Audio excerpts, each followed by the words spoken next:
Welcome back to our channel. Today we're going to be reading a little golden book called Mickey Mouse and His Spaceship. Walt Disney's Mickey Mouse and His Spaceship by Jane Werner.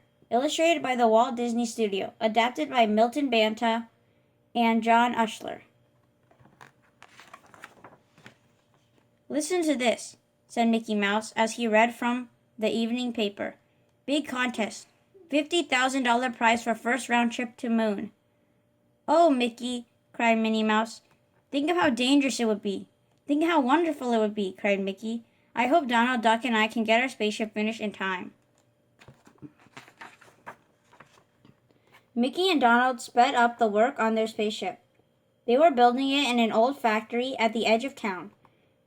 "Be sure not to mention this to anyone, Donald," Mickey said in a serious tone. "There will be plenty of people trying to get that prize." Donald promised, but he ran to Goofy the very next day. "Coming to my birthday party next week?" asked Goofy. "I don't know," said Donald smugly. "I might be on my way to the moon then." Donald didn't notice the tough-looking fellow nearby. Peg-leg Pete had heard everything. He slyly followed Donald to the factory and saw the spaceship Donald and Mickey were working on.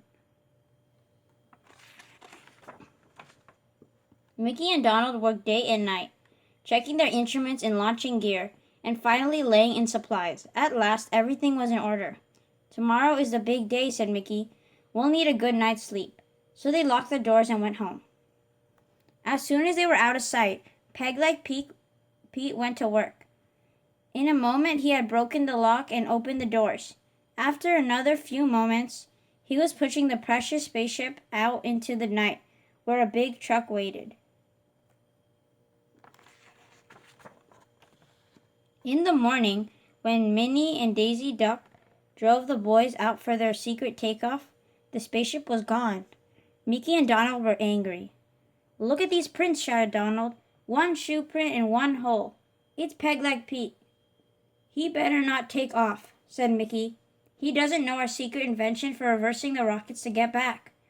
And our spacesuits will be too small for him when he gets to the moon." "It would serve him right," said Donald. "No, we've got to stop him and save our ship," said Mickey firmly. So away they sped in the car, following the path of the truck up the twisting mountain road. When they came to a stop on the hidden flying field, the spaceship was standing, poised for flight. Peg-leg Pete was nowhere to be seen. "Let's get in and start it up," cried Donald. He and Mickey quickly climbed aboard. "Get out of here before Peg-leg comes back," Donald shouted to Daisy and Minnie as they bolted the doors behind them. Minnie and Daisy drove to a nearby field.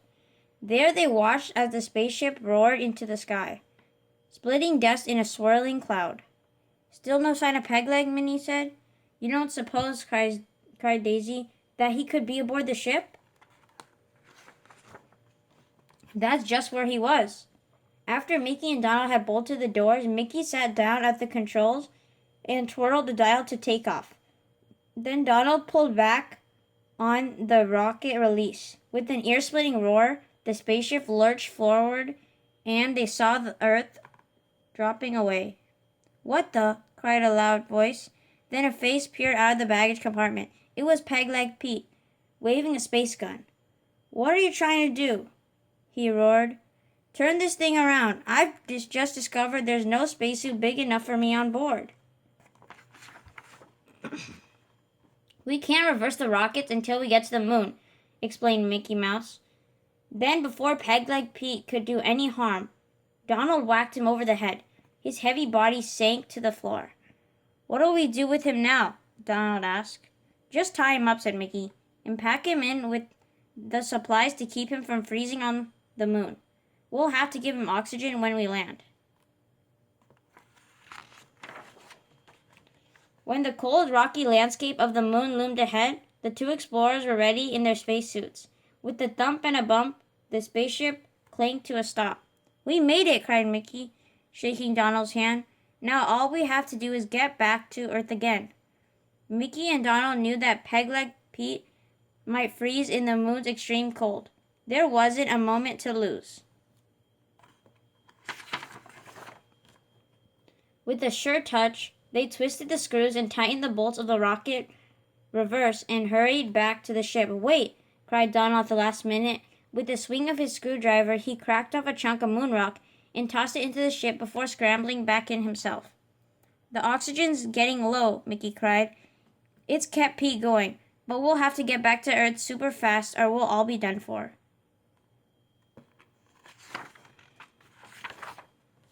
With a roar, the rocket started them off. The moon glittered coldly behind them. Mickey bent over the directional finders, his face stern. One slip might mean the end for them all. The spaceship motions changed. Gravity was taking hold, and through the windows they saw Earth rushing up at them again. They were safe. The home field was coming into view. What a reception awaited them when they unbolted the trusty ship's doors. What a cry went up as the heroes appeared, supporting Pegleg Pete's wobbly form. "How did it feel to be on the moon?" a TV announcer asked. "Fine," said Mickey, grinning broadly, "but it's better to be back home." The end. Thank you for watching. Hope you guys enjoyed Disney's Mickey Mouse and his Spaceship. Stay tuned for more book reads coming soon. Take care, guys, and we'll see you again soon. Goodbye. Bye.